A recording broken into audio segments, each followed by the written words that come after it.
Joignez-vous à la discussion. Appelez ou textez le 187 Cube Radio 1877 827 2346. Il y a des débats difficiles à avoir. C'est encore comme ça aujourd'hui. Il faut que ça évolue. La rencontre, la traverse, Barrette. Ça peut pas être pire, là. Voilà ce qu'on appelle le côté sombre de la politique. Minute, là. C'est tout. C'est simple de même. Tous les fans de politique connaissent Québec 125. Québec 125, c'est la création de Philippe J. Fournier, qui est professeur de physique et d'astronomie au Cégep Saint-Laurent à Montréal. Et là, il s'est basé sur le dernier sondage léger pour faire une projection s'il y avait des élections provinciales aujourd'hui. Ce serait un gouvernement majoritaire péquiste avec 74 sièges. Après ça, 33 sièges pour le Parti libéral. Après ça, 8 sièges pour le Parti conservateur du Québec. Après ça, 6 sièges pour Québec solidaire. Et dans le fond du baril, 4 sièges pour la CAQ. Qu'est-ce que tu penses de ça, Gaétan? Bon, je pense que ça n'arrivera pas. Je pense que Philippe J. Fournier fait toujours d'excellentes analyses, mais qui sont, comme on le dit dans le jargon, quand même un cliché de l'immédiat. Et c'est basé sur la tendance des sondages. Et tout peut arriver. On se rappellera, par exemple, que dans les 2 dernières élections, le Parti conservateur avait des sièges. Et ils n'en ont pas eu nulle part. Alors, je pense que les sondages et les agrégateurs font un excellent travail pour le moment. Leurs prédictions sont bonnes pour leur moment. Mais de dire que c'est ça qui va arriver dans 18 mois... c'est aller un peu loin. Pourquoi je dis ça? Parce que, est-ce que la CAQ peut se revirer de bord? Je pense que oui. Est-ce que le PQ peut trébucher? C'est possible. Ça va bien, leur affaire. L'arrivée de Pablo, L'arrivée de Pablo. Alors là, on entre dans une période de potentielle perturbation de l'opinion publique. Mais Gaétan, actuellement, là, tu dis que c'est un Polaroid du moment. La CAQ est si bas que ça dans l'opinion des gens. Moi, je ne suis pas convaincu de ça. Parce que là, comme tu l'as dit, ils sont dans le 3e sous-sol. Là. Écoute, là. Ça, moi, je le vois pas. Ils sont là. dépassés par Québec solidaire puis par le Parti conservateur du Québec. C'est ça. Ça, je le vois pas. Je comprends là, que dans les analyses, notre collègue Léger, quand il fait ses sondages, lui-même est étonné de voir à quel point il y a des fédéralistes qui se retrouvent au PQ qui serait majoritaire. Ces fédéralistes-là peuvent très bien aller chez les libéraux ou rester à la CAQ. Maintenant, il y a une chose qui est certaine. Ce sondage-là, cette agrégation-là, confirme à quel point la CAQ est en difficulté. Et ça, il n'y a aucun doute là-dessus. Là. Et Emmanuel, 30% des gens au PQ voteraient contre la souveraineté, il faut le dire, c'est pas rien. Ouais. Emmanuel, qu'est-ce que tu penses de ce Polaroid-là? Oui, c'est là qu'une campagne électorale compte parce que quelle proportion de son vote est-ce que le Parti québécois va pouvoir gagner dans le contexte d'une campagne référendaire où il peut se retrouver à avoir à défendre le projet souverainiste sur une base quotidienne, puis on se ramasse dans une élection quasi référendaire, là, comme on les appelle. Puis ça, je vais t'avouer, moi, je pense que c'est très difficile à prévoir parce que notre seul point de comparaison, c'est des dirigeants comme Bernard Landry, Pauline Marois, Jean-François Lisée, qui étaient dans un contexte où ils voulaient pas faire de référendum. Fait que là, ils se ramassaient à dire non, mais tu comprends, là, c'est comme il y a un enlisement, il y a l'impression d'un agenda caché. La réalité, c'est qu'avec Paul Saint-Pierre Plamondon, on n'est pas là-dedans, là. Jusqu'ici, il est un chef qui s'assume et qui assume son projet de faire un référendum. Donc, ça aussi, ça va changer la donne. Donc, c'est très difficile à prévoir. Qu'est-ce qui va arriver au Parti libéral? Quel programme ils vont monter? Est-ce que le nouveau chef va bouger? Est-ce qu'il va lever, etc.? C'est une autre chose. Puis aussi, sur les projections de sièges. Oui. On a toujours tendance, quand on les regarde, puis c'est la leçon qu'on devrait avoir appris de la dernière campagne électorale. Fait que tu vas sur le site puis tu regardes 74 pour le PQ. Mais dans les faits, la prévision, c'est que le PQ va être entre 60 et 80, que le Parti libéral va être entre 29 puis 39, que le Parti conservateur du Canada entre 4 et 11, la CAQ entre 0 puis 15. Alors, tout ça, tu sais, c'est quand même... On s'entend, c'est quand même un résultat désastreux pour la CAQ. C'est épouvantable. Mais ça illustre à quel point il y a énormément de jeux encore dans le résultat électoral. Puis ce qui va être difficile, je pense aussi, en termes de projection, c'est que, tu sais, ces modèles-là sont basés, entre autres, sur l'historique des votes dans certaines régions, etc. Quand tu es dans des élections qui sont transformatrices ou transformatives ou, tu sais, comme celle vers laquelle on se dirige du côté du Québec, je pense que c'est à prendre avec un grain de sel. Mais c'est sûr, moi, la chose que je retiens de ça, c'est qu'il faut que M. Legault trouve une façon de relancer son gouvernement. Mais regarde, Richard. Il faut qu'il trouve un projet. Quand tu regardes ça, là... Ah, vas-y, Emmanuel. Puis moi, je vais te dire, ce qui me surprend, c'est la rapidité avec laquelle celui qui se dit nationaliste pour avoir des gains pour le Québec semble être prêt à embarquer dans le projet canadien de Mark Carney, les oléoducs, le ceci, le corridor, mais sans rien demander en retour. Quand on regarde le big picture, là, ce sondage-là, cet exercice-là, il faut prendre en considération qu'on est, passe-moi l'expression, là, on est dans la période de bougonnage. Il y a des partiels. Les partiels, ce sont des moments d'exaspération où les gens manifestent leur mécontentement. OK, c'est une chose. Mais, regarde, pensons-y 2 minutes, là. On a le Parti québécois qui est plus qu'assumé sur sa position référendaire, qui n'a aucun signe qu'ils vont ralentir, reculer sur leur référendum. Normalement, ça devrait être un repoussoir. Et, malgré tout, c'est eux qui sont en tête. Et la CAQ qui est au pouvoir se retrouve dans le dallo. Bien, ça, ce que ça montre, là, ça montre une très, très grande insatisfaction envers le gouvernement. Quand tu es là, avec un parti politique très assumé, plus que jamais, à part 76, là, c'est quand la dernière fois qu'on a vu un parti québécois aussi assumé? Mais ça montre aussi que la CAQ, c'est peut-être une parenthèse, parce que là, on revient au naturel, c'est-à-dire une bataille entre le oui puis le non. Exactement.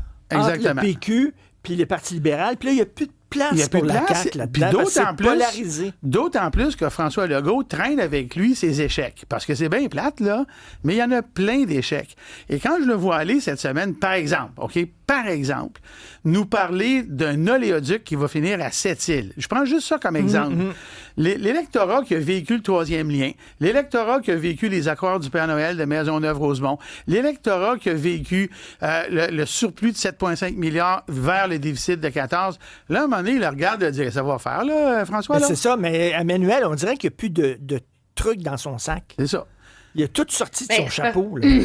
Puis il essaie d'en inventer d'autres. Mais c'est parce qu'il cherche des lapins dans son chapeau. C'est ça le problème. T'sais, moi, je trouve que dans la situation actuelle, face à un premier ministre du Canada qui veut régler des gros problèmes structurels et dont le message, puis il n'est pas idiot, Mark Carney, là, même s'il n'a pas passé sa vie à penser à l'unité nationale, là, il comprend que c'est un pays qui a toujours été relativement divisé, où les régions ont des intérêts divergents, que là, il faut faire passer la couleuvre de grosses affaires controversées.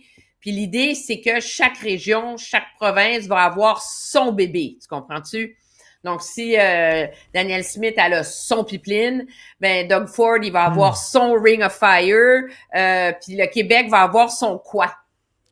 Puis moi, je suis très surprise que depuis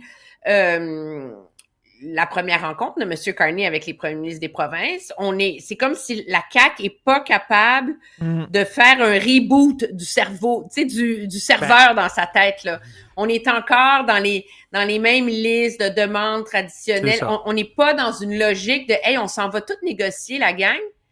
Puis on n'est plus dans un contexte au plus fort la poche, on est dans un contexte où que chacun... le but, c'est que chacun soit gagnant chez eux. Qu'est-ce qu'il veut, M. Legault? On ne le sait pas. Il y a un parallèle à faire. Je veux absolument absolument passer à l'autre sujet parce que le temps file puis je veux t'entendre là-dessus. Il y a un bras de fer entre le gouvernement et les médecins de famille. Ouais. Lucien Bouchard se jette dans la bataille. Exactement. Et ça ne me surprend pas parce que quand la FMSQ... Je n'étais pas là, c'était pas moi, j'ai pas de lien. Mais quand ils sont allés chercher Lucien Bouchard, c'est parce que Lucien Bouchard en impose. Il a une prestance qu'aucun autre négociateur n'a, qu'aucun autre politicien n'a. Et il a une compétence en plus. En partant, là, le public, va plus croire Lucien Bouchard que la FMSQ et ou le gouvernement. Ça, c'est clair.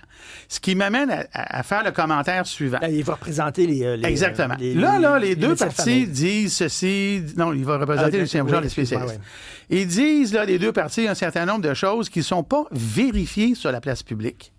Et moi, si j'avais Lucien Bouchard, là, la première chose que je lui demanderais, ou si j'étais son conseiller, puis là, c'est très présomptueux de ma part de dire ça, j'établirais une fois pour toutes quelle est la réalité des choses.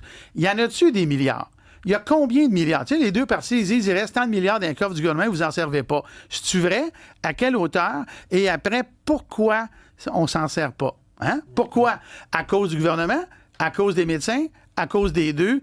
Juste commencer par ça, là, pour pouvoir dire à la population, voici le territoire sur lequel on va négocier et voici les arguments qui sont mis sur la table qui tiennent ou ne tiennent pas la route. Moi, je peux te dire une chose, je l'ai dit à plusieurs reprises, là, puis c'est toujours caricatural quand on le dit, là, mais que tu prennes un chirurgien ou un radiologue, moi je suis radiologue, puis que tu lui dis, tu vas faire tant d'examens, tant d'opérations par année, mais je te donne pas les machines, les salles d'opération. Ben regarde, t'es qui, toi, là, après ça me pénaliser. Tu sais, à un moment donné, là, on a quasiment besoin, dans cette négociation-là, d'un arbitre, pour ne pas dire un adulte dans la pièce, et Lucien Bouchard. Si ça donne que la FMSQ a raison, c'est la bonne personne pour faire le ménage dans l'opinion publique, parce qu'il a son aura. Il n'y a personne. Tu dois rencontrer quelqu'un, toi, qui ne respectait pas, peu importe son opinion politique, Lucien Bouchard. Ben, il rentre dans une pièce, Lucien Bouchard, puis la vibe change. Ça arrête direct là. Les zones changent. Exactement. Alors, ça, pour la FMSQ, c'est un méchant bon coup. Et Emmanuel, mauvaise nouvelle pour le gouvernement? Oui, il y a deux mauvaises nouvelles pour le gouvernement aujourd'hui. De un, il y a l'embauche de Lucien Bouchard. Il y a le fait que là, tu sais, la docteur Oliva est plutôt smooth. Tu sais, c'est pas un confrontant là, dans la vie, c'est pas son style. Je pense qu'on peut être d'accord là-dessus. De moi. C'est pas ça que j'ai dit. J'ai dit qu'il est plutôt smooth. C'est ça pareil. Mais là, on sent qu'on monte le ton. On met sur la place, on embauche M. Bouchard. On met sur la place publique qu'il y aurait 1 milliard de dollars qui dort dans l'Institut de la pertinence, là où on avait mis de l'argent pour supposément rattraper les listes d'attente. Hello! Puis on ne sait même pas si c'est vrai. Puis non, mais ce qu'il y a d'extraordinaire avec ça, c'est que ça soutient l'argumentaire des spécialistes. De dire, écoutez, là, nous autres, là, on peut pas pratiquer dans un bureau, là, tu sais, ou dans un sous-sol de maison, là. Tu sais, ça nous prend des machines, ça nous prend des instruments, ça nous prend des infirmières, ça nous prend du staff, ça nous prend des salles d'opération, ça nous prend tout le reste. Alors, si vous, le gouvernement, faites pas vos devoirs, vous pouvez pas nous demander d'en faire plus. Puis je pense que l'idée de ce milliard de dollars non utilisé est très éloquent et frappe l'imaginaire. L'autre chose qui fait très mal au gouvernement aujourd'hui, moi, je pense, c'est la sortie du Collège des médecins. Ben oui. Parce que dans les faits, la FMSQ défend les spécialistes, la FMOQ défend les omnipraticiens. Le Collège des médecins, son mandat, c'est le public. Citoyen. C'est le public, c'est le bien commun. Le Collège des médecins n'est pas un groupe de lobby de médecins. Le Collège des médecins défend le public.